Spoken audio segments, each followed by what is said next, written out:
सनातन धर्म की पौराणिक कथाओं में कई ऐसी कहानियां मिलती है जो हमें धर्म, सत्य और शक्ति का गहरा संदेश देती है। इन्हीं में से एक अत्यंत प्रेरणादायक कथा है देवी कौशिकी की।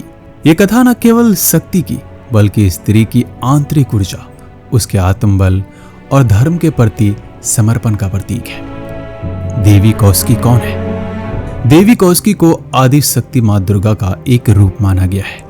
उन्हें देवी पार्वती की ही एक तेजस्वी और प्रचंड शक्ति का अवतार कहा जाता है। कौशिकी शब्द का अर्थ होता है कोश से उत्पन्न। यहाँ कोश का अर्थ है अंदर छिपी हुई शक्ति या ऊर्जा।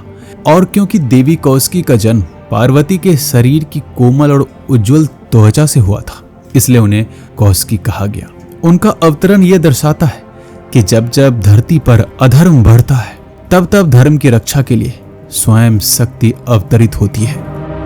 देवी कौशिकी का जन्म कैसे हुआ? इस कथा का वर्णन हमें मार्कंडेय पुराण में मिलता है। एक बार देवी पार्वती हिमालय पर कठिन तपस्या कर रही थी। उसी समय तीनों लोकों में शुंभ निशुंभ नाम के असुरों ने आतंक फैला रखा था। वो इतने शक्तिशाली हो गए थे कि उन्होंने देवताओं को स्वर्ग से निकाल दिया था। इंद्र, अग्नि, वरुण, वायु जैसे देवता भी हार चुके थे।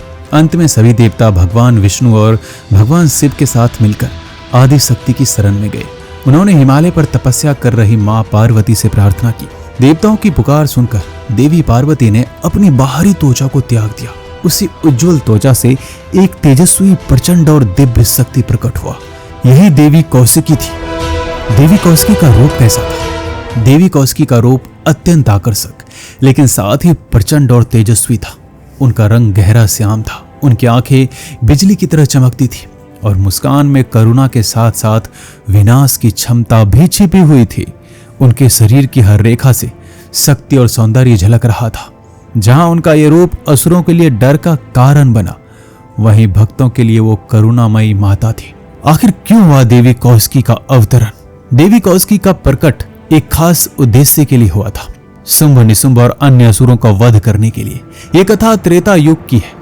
उस समय दैत्य गुरु शुक्राचार्य के मार्गदर्शन में असुरों की शक्ति बहुत बढ़ गई थी। उन्होंने देवताओं को हराकर स्वर्ग पर अधिकार कर लिया था। शुंभ और निशुंभ ने कठोर तपस्या करके ब्रह्मा जी से वरदान प्राप्त कर लिया था। उन्हें कोई भी पुरुष, चाहे देवता हो या दानव, पराजित नहीं कर सकता था। इस वरदान के कारण वो अत्यधिक अभिमानी हो गए और तीनों लोकों में अपना साम्राज्य स्थापित कर लिया। देवताओं की सहायता के लिए शक्ति को स्वयं अवतरित होना पड़ा और देवी कौशिकी प्रकट हुई। जब शुंभ और निशुंभ को देवी कौशिकी की उपस्थिति का पता चला तो उन्होंने पहले अपने सेनापति चंड और मुंड को भेजा कि वो देवी को बंदी बनाकर उनके सामने लाए। ये सुनकर देवी कौशिकी को क्रोध आया और उन्होंने अपने भीतर से एक विकराल रूप को प्रकट किया, देवी चामुंडा। चामुंडा ने युद्ध में चंड और मुंड का वध कर दिया, जिस वजह से देवी कौशिकी को चामुंडा भी कहा जाने लगा।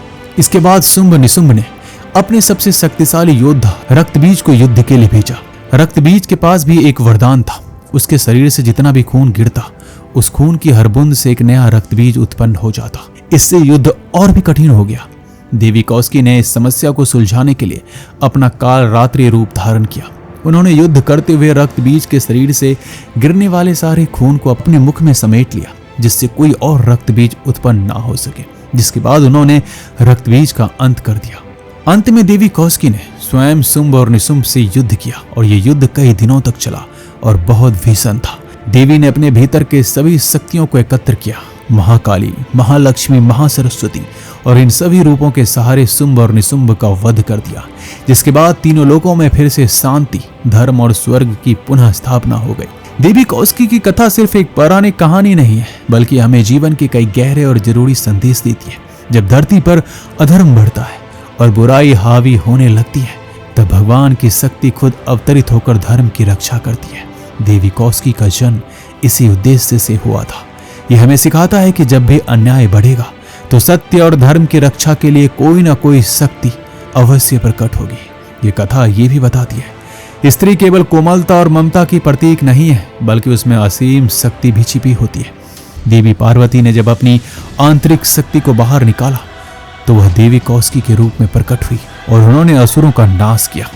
इसका मतलब है कि हर स्त्री के अंदर भी ऐसी ही शक्ति छिपी है जो समय आने पर अन्याय के खिलाफ खड़ी हो सकती है। देवी कौशिकी की करुणा यह दिखाती है, वो दूसरों के दुख को समझती है लेकिन जब बात अत्याचार की आती है तो वो चुप नहीं बैठती, बल्कि पूरे साहस से उसका सामना करती है। इससे हमें भक्ति और साहस दोनों का मेल समझ में आता है।